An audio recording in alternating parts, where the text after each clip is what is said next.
I'm double-checking all the bills again.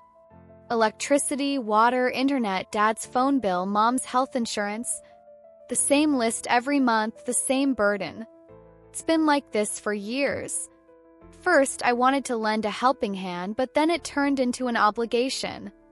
Still, my family always said, we take care of each other, didn't they? Even so, there's an unease inside me. Tonight feels different. For the first time, no one's expecting anything from me. For the first time, I need their help. As I pack Angelina's overnight bag, I make sure not to forget her favorite plush bunny. Running my fingers over its soft ears brings a fleeting sense of comfort. My daughter means everything to me. And tonight, I have a presentation that could be a turning point in my career, a chance to make our lives better. My parents always said, family comes before everything. Now it's time to see how true those words really are. I wedge the phone against my shoulder and press the call button. The ringtone hums as Angelina tries to stuff a few more toys into her bag. Her tiny hands arrange everything with such careful precision. Mom, hi. My voice comes out cheerful, but I can't quite hide the tension underneath. Carey, honey, my mom replies, though her tone lacks its usual warmth. Is something wrong? No, nothing's wrong, not yet, but something's about to happen. It has to. Just one night. You know I have that presentation tonight. Could we drop Angelina off with you for the night? The silence on the other end ties a knot in my stomach. Finally, my mom lets out an "oh," her voice hardening. You know, Carey, we're past all that now. Babysitting isn't our job. For a moment, I can't fully process what she said. I don't want to believe my ears. What? I whisper. Look, sweetie, she says, her tone growing impatient. We raised our own kids. It's time for us to rest now. Her words settle in my stomach like a stone. I turn my head toward Angelina. She's still oblivious, busy wrapping her plush bunny in a tight hug. Mom, I can't finish this sentence. All those years of paying their bills, the gifts I bought them, the gestures I made on special occasions, everything floods my mind at once. Everything I've done for my family. The struggles I've taken on for them. And now, just one night, just a few hours of help is all I'm asking for. And they say, it's not our job. The phone grows cold in my hand. The resolve in my mom's voice breaks something inside me. Okay, I say quietly. I understand. As I hang up, Angelina looks up at me. Mommy. I force a smile, making sure no trace of tears remains. It's nothing, sweetie, I say. Let's get ready. But inside, something is starting to shift. Tonight, for the first time, I realize I'm truly alone. As I park the car under the glow of the night lights, I notice how tightly my hands grip the steering wheel. I hadn't realized it until I see my knuckles turning white. There's a pressure in my chest, a familiar knot in my stomach. My mother's voice still echoes in my mind. It's not our job. It had been their job all those years I paid their bills every month. Dad's insurance premiums, Mom's annual checkups, even my sister Lydia's car repairs. All of that had been my job. But the one night I needed them, it wasn't theirs. A soft voice drifts from the back seat. Mommy. Angelina rubs sleepy eyes, her tiny fingers clutching her soft blanket. There's a peaceful look on her face, but she senses the tension radiating from me. My daughter feels everything. I take a deep breath and smile. I'm right here, sweetie. Daniel quietly takes my hand. Let's go home, he says, his voice calm but firm. We'll figure something else out. But there is no other solution. This presentation is the opportunity I've dreamed of for years. A better salary, more stability, a safer future for Angelina. And all I needed was one night of help. If not from Mom and Dad, then maybe Lydia. My sister could step in. She's always been Mom's favorite, but surely I've got a chance. I pull out my phone and text Lydia. Carey. Lydia, can you watch Angelina for one night? I have an urgent work thing. The 3 dots appear and a spark of hope flickers inside me. But the reply that comes seconds later snuffs it out. Lydia. Carey, I'm exhausted. I've already got my hands full with the kids. Your kid, your responsibility. Daniel notices I've seen the message. They're not going to help, are they? I clench the phone in my hand. My jaw trembles, but I don't cry. I've decided I'm done crying. Daniel takes a deep breath. Carey, do you realize? They always do this. I nod. Yes, it's always been like this. But until now, I'd chosen to ignore it. 'Cause they were my family. 'Cause I wanted to be there for them when they truly needed me someday. But now I see they never saw me the same way. Daniel sits beside me in silence, not pushing, just letting me feel his presence. He places his hand at the small of my back, a quiet gesture of support he's honed over the years. For a while, there's only silence. Finally, I take a deep breath and turn to Daniel. Can you watch Angelina tonight? He looks into my eyes. Of course. That answer eases some of the weight inside me. I lean back, closing my eyes. Something breaks within me, and I realize I'm letting it break. From now on, everything will be different. As Daniel lifts Angelina into his arms, she wraps her small arms tightly around his neck. She's on the verge of sleep, but still turns her head to look at me. Is Mommy coming too? She whispers. I try to smile, though my lips tremble. Real soon, sweetie. Daniel settles Angelina into the back seat and fastens her seatbelt while I fidget with my phone in my hands. My mom's words still echo in my mind. It's not our job. I step out of the car. The sound of my shoes on the asphalt blends into the night. Without meaning to, my gaze drifts to my family's house. That house, which seemed enormous to me as a child, now feels foreign and cold. Light seeps through the lace curtains. I know they're inside. Lydia's probably sprawled on the couch, scrolling through social media. Dad's sitting in front of the TV, watching the news without a thought. And Mom, she's likely already forgotten what she said to me on the phone. To them, I've always been a shadow, only present when they needed me.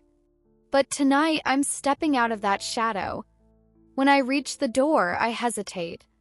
Part of me screams that I shouldn't go in. But another part, the little Carey I've silenced for years, the one who kept trying to earn their love, demands answers. I ring the bell. When the door opens, Mom frowns. Carey, what are you doing here? For a moment, the warm air from inside brushes my face. I hear children's laughter drifting from within. Lydia's kids. My stomach tightens. Can we sit and talk? My voice is calm, but a storm rages inside me. Mom sighs, not even glancing back, and opens the door wider. Fine, but don't make it long. Stepping inside feels like entering a stranger's home. This used to be the place where I ran around joyfully as a kid. The haven where I once believed my family would always support me, no matter what. Now it's just a stage, a play I'm no longer part of. In the living room, Lydia's sprawled across the couch, swiping through her phone. Dad's watching TV, but he falters when he sees me. Carey. Lydia doesn't even lift her head. What's up? Here to drop off Angelina? Something snaps inside me. Why are you all acting like this? The moment I ask, the room falls silent. Mom rolls her eyes. Carey, what's wrong with you now? Now again? All these years I've paid their bills, taken on their responsibilities, been there whenever they needed me. And all they feel toward me is now again? When you said you couldn't watch Angelina tonight, I thought maybe you had a real reason, I say. But here you are, sitting around looking after Lydia's kids. Dad shifts uncomfortably in his seat. Sweetie, Lydia cuts in. My parents have every right to spend time with their grandkids, Carey. You're making this way too dramatic. I turn my eyes to Lydia. Relaxed, carefree, indifferent. Her face carries the ease of someone who's never had to struggle. For years, I covered her expenses too. Her car repairs, her credit card debts. Not once did she ever say, "Thank you." I'm angry at myself for taking this long to see it. I'm not being dramatic, I say, my voice ice cold. But I've been carrying everything you've expected of me for years. I paid all your bills, your debts. And from what I can tell, you've never expected anything from Lydia. Mom crosses her arms over her chest. Carey, being part of a family means stepping up when you're needed. I smile. A bitter smile. Yes, it does. But I see now that support only went one way. Silence blankets the room. They all look at me, but none of them have anything to say. For the first time, I'm laying the truth bare in front of them. I stand up. From now on, you'll have to learn to stand on your own 2 feet. As I head for the door, Mom calls after me. Carey, wait. Where are you going? I glance back. If I were the Carey they knew, I'd stay and listen to their excuses like always. But I'm not that person anymore. To build my own life, I say. When I close the door behind me, a peace settles within me. Part of the burden I've carried for years slips off my shoulders. Back in the car, Daniel looks into my eyes. Everything okay? For the first time, I can genuinely say yes. Yes. The house I leave behind was part of my past. But my future isn't there. As I drive away from my family's house, an indescribable lightness settles within me. The weight I've carried on my shoulders for years is slowly unraveling. But this lightness is as unsettling as it is soothing. For the first time, I'm truly alone. For the first time, I've made a decision without bowing to their expectations. Daniel sits beside me in the passenger seat, watching me quietly. He's searching for something in my eyes. You okay? He asks, gently placing his hand on my knee. I nod. Yeah, I say, but my voice lacks its usual steadiness, trembling like a shadow. It just feels strange.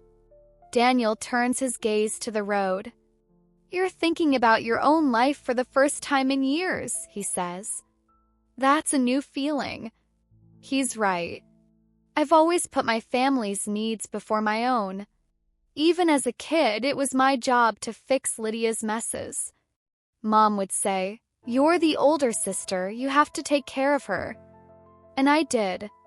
But now I'm more than just a sister, a daughter, a provider. I want to be me. When we get home, Angelina has already fallen asleep. I lay her gently in bed, her tiny fingers slipping from my hand. She mumbles in her sleep, peaceful and safe. I do anything for her. But from now on, it'll only be for her, not for anyone else. Daniel stands in the doorway. Carey. I sit on the edge of the bed. You know, I say, all these years I did everything to earn my family's love. I thought I owed them.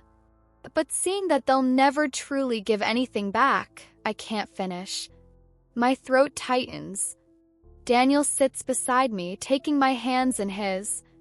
You did it because you love them, he says. But love shouldn't be one-sided. I rest my head on his lap, my eyes drifting to an empty spot in the room. What do I do now? He strokes my hair in silence. I think for the first time you'll decide what you want. What I want. The thought echoes in my mind. Until now, I've lived by their expectations. But now I have to carve my own path. The next morning, my first stop is the bank. I close the account I've used for years to pay my family's bills. No more covering anyone's credit card debts, phone bills, or health insurance. As I do it, a flicker of unease stirs inside me, like I'm doing something wrong. But then I remember how Mom and Lydia treated me last night. I feel the weight of that moment again, and the hesitation fades. This is my money. My life. I also leave the family group chat on my phone. I won't have to see their endless stream of demands anymore. In that moment, I feel like I'm truly breathing for the first time in years. When I get to work, I prepare for my presentation. Last night, when my family refused to watch Angelina, my world shook. But thanks to Daniel, I didn't miss this chance. And now, here I am, on the brink of an opportunity I've earned with my own effort. After the presentation, my manager, Jonathan, approaches me. "Carey, that was impressive," he says. "This presentation will play a big role in the promotion decision." Promotion? A better future for Angelina. I think about everything from last night, how my family dismissed me, how they expected me to carry everything alone. And a voice inside me says I don't need them anymore. I can do this on my own. Jonathan smiles and extends his hand. "Congratulations, Carey. We're officially promoting you to manager." In that moment, something breaks inside me. But this time, it's not painful. It's freedom. I rush to my office to call Daniel, a lightness swelling in my chest. When he picks up, I blurt out in excitement, "I did it!" Daniel's voice is warm with joy. "I knew you would," he says. "I always knew." Yes, now I know too. I won't carry anyone else's burdens anymore. I'm going to live my own life. This is my story. And this time I'm writing it just for myself. Driving home after the promotion news, a mix of exhilaration and deep peace fills me. Years of hard work have finally paid off. But this isn't just about a bigger paycheck. For the first time, I'm celebrating a victory that's purely mine. When I park to pick Angelina up from daycare, she's waiting for me at the door. Her little hands tug at her coat zipper, her eyes tired but bright. The moment she sees me, she smiles and throws her arms open. "Mommy!" I hug her tightly, her scent warming my heart. This, I tell myself. This is what matters. Holding Angelina's hand as we walk to the car, my phone rings. It's Mom. I pause for a moment. They haven't called since I stood up to them last night. I don't know what they'll say now. There's an odd feeling inside me, but I answer. "Carey," Mom says, her voice as authoritative as ever but tinged with caution. "We need to talk." I take a steady breath as I climb into the car. "I'm listening." She hesitates. It's as if she's afraid of losing her grip. Finally, she says, "The bank called. You closed the accounts." Her tone is accusatory. Here it comes, the moment I'd been expecting. "Yes," I say, my voice steady with resolve. "I'm not paying your bills anymore." For the first time, I hear Mom fall completely silent. Then comes a sigh. "Carey, we're family. Families help each other." I close my eyes. "Yes, Mom. But it's not fair for that help to always flow one way." This time, there's none of that cold hardness in her. It's as if she's finally grasping what I've done. But old habits don't fade easily. "What about Lydia?" "She's in a tougher spot than you," she says. I laugh at this point. "Mom, Lydia's never been in a tough spot. She just avoids responsibility. And I'm done carrying everyone else's." Mom can't say much more. In the end, she manages only one thing. "Are you cutting us off completely?" That question gives me pause. No, I won't cut them off entirely. But I'm done living for their conditional love. I won't bend to their expectations anymore. "I'm still your daughter," I say. "But I'm building a life for myself now, too. If you can't accept that, it's your choice. She tries to respond, but after a sigh, she just hangs up. Holding the phone, I feel light but also a little bittersweet. That conversation probably didn't go the way Mom expected. But for the first time, I put my own expectations first. A small voice from the passenger seat pulls me from my thoughts. "Mommy." Angelina's looking at me, her head tilted. I do my best to make her smile. "Yes, sweetie." Her tiny hands stroke her plush bunny. "You're not sad anymore, are you?" I'm amazed at how perceptive she is. Kids really do feel everything. I smile. "No, I'm not sad. I'm better now." When we get home, Daniel's waiting at the door. His eyes are tired but full of support. As I step out of the car, he opens his arms and pulls me into a tight hug. "How do you feel?" he whispers. I rest my head against his chest. "Free." Daniel smiles faintly. I knew it. With Angelina holding my hand, I know now what truly matters. Family isn't about blood. It's about the people who are really there for you. And for the first time in my life, I feel surrounded by the right ones. Standing in Daniel's arms, I feel both relief and uncertainty swirling inside me. My whole life, I've tried to earn my family's love. Now I realize I don't need their approval. But that doesn't mean I can instantly erase those old habits. Daniel gently strokes my hair. "I know, Carey. Letting them go isn't easy." I lift my head to look at him. "I didn't let them go," I say. "But I know now they can't give back what they've taken from me. And that's hard to accept." Daniel nods. "That doesn't mean you have to forgive them. But you do need to let your life move forward." His words echo within me. Let my life move forward. The next morning, as I settle at my desk at work, a message pops up on my phone. "Lydia, are you really going to leave me in this mess? Mom's so upset, and Dad doesn't even know what's wrong with you. Carey, we're family." Reading it, a spark of anger flares inside me. Again? These people dumped everything on me for years. I paid their bills, carried their responsibilities. And now, the first time I say no, they try to guilt me into compliance.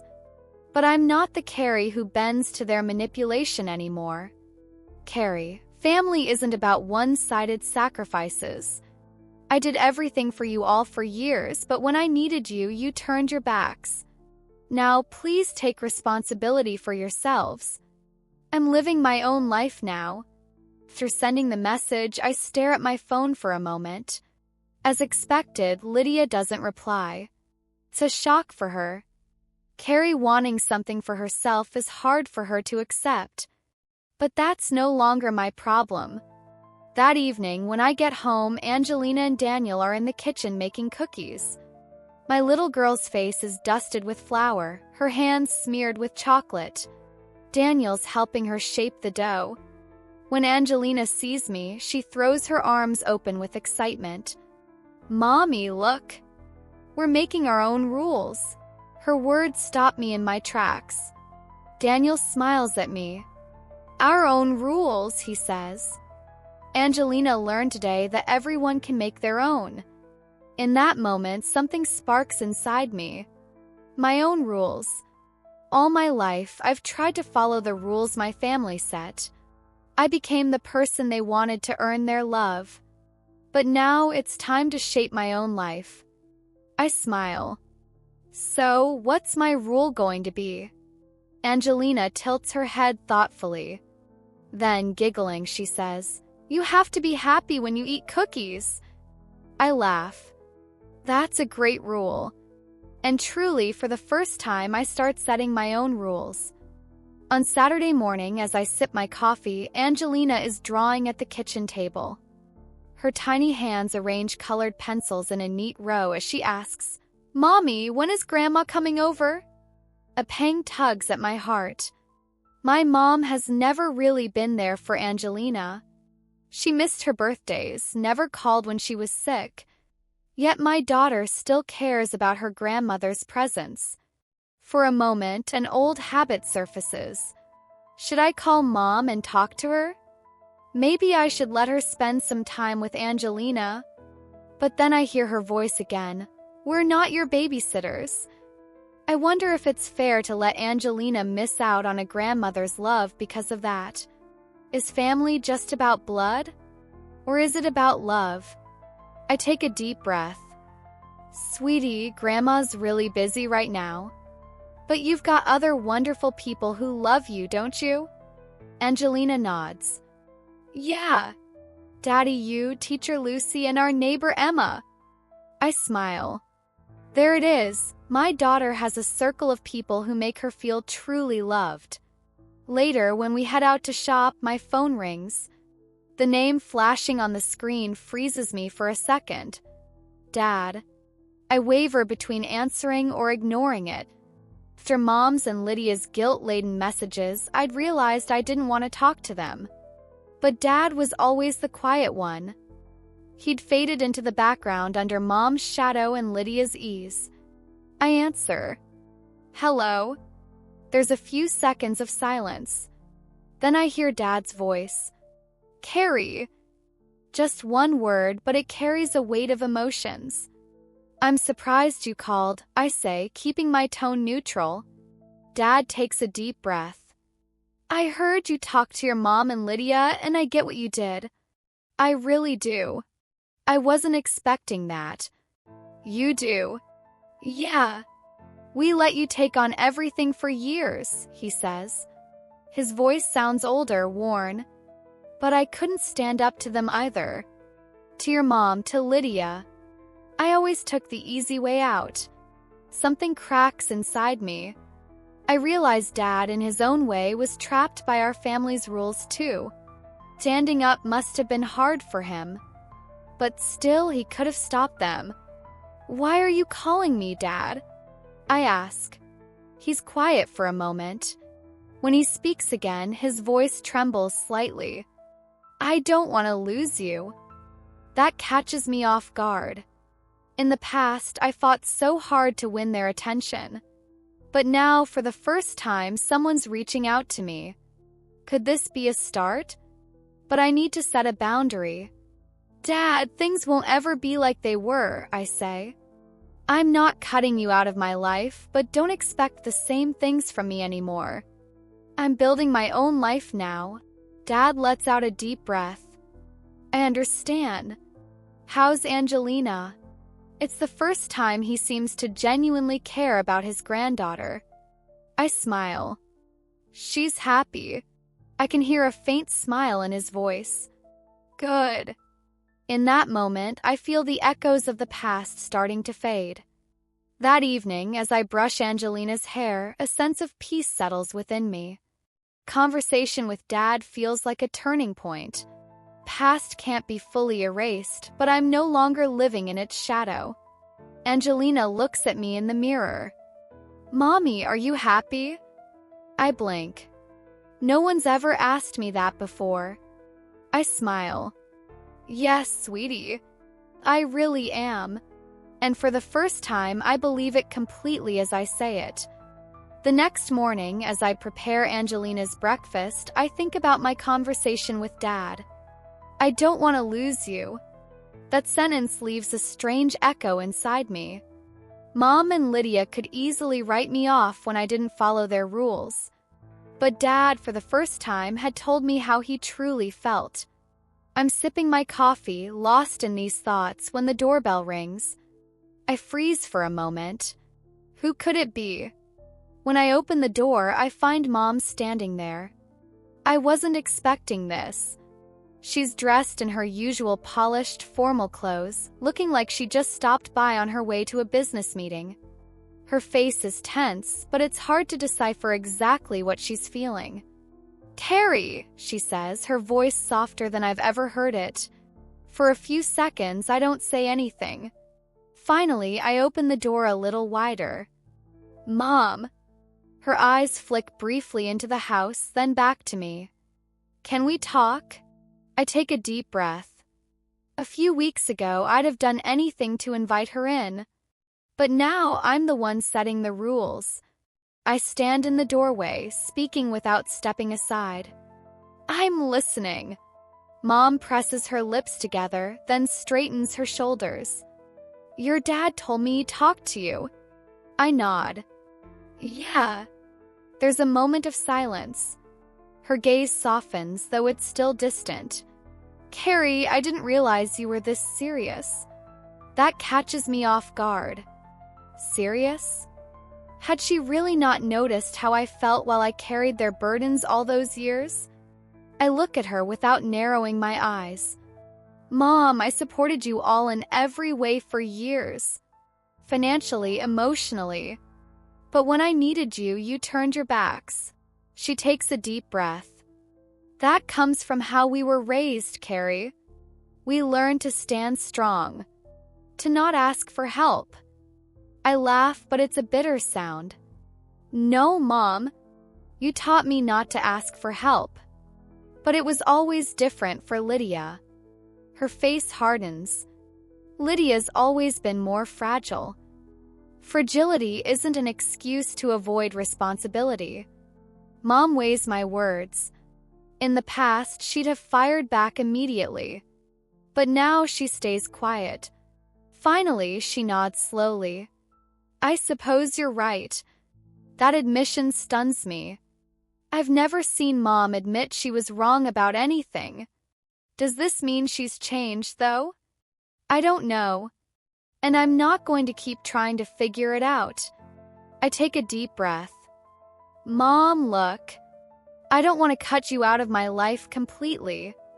But you need to respect the life I'm building. She nods silently. I'll try to do that. Is that enough? Maybe for now. But I'm not going to put my life on hold waiting for them to change anymore. That evening, Daniel and I sit on the balcony. The air is cool, the stars bright. I don't want to lose you, I murmur. Daniel raises an eyebrow. What did you say? I turn to him. Dad said that to me yesterday. Today, Mom showed up.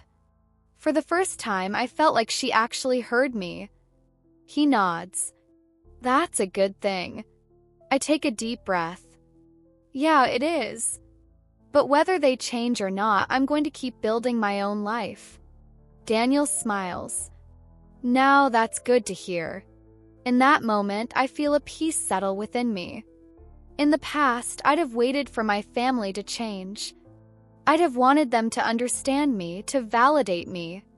But now their perspective doesn't control my life anymore. I've carved my own path. And this path belongs only to me. Angelina runs in from the balcony, her laughter echoing as her little feet patter across the hardwood floor. Daniel follows behind, holding a bubble wand. Look, Mommy. Daddy's making magic bubbles. I smile. This scene, this peace, it's what I've longed for all these years. As Angelina climbs into my lap, Daniel sits beside me and rests his hand over mine. How do you feel? He asks. This time I pause and really think about it. In the past, there'd always be a restlessness inside me. I'd worry about what my family thought, what their next move against me might be. But now, I take a deep breath and look at Daniel. I feel free. It's the first moment I truly feel that word. Before, I couldn't think beyond the burdens my family placed on me. Now there's a blank page stretched out before me. And this time I'll fill it just for myself. A week later, I leave work early to pick Angelina up from daycare. When she hops into the car, she's buzzing with excitement. Mommy! Today, Teacher Lucy asked everyone to share their dreams. I smile. What did you say, sweetie? Angelina pauses to think.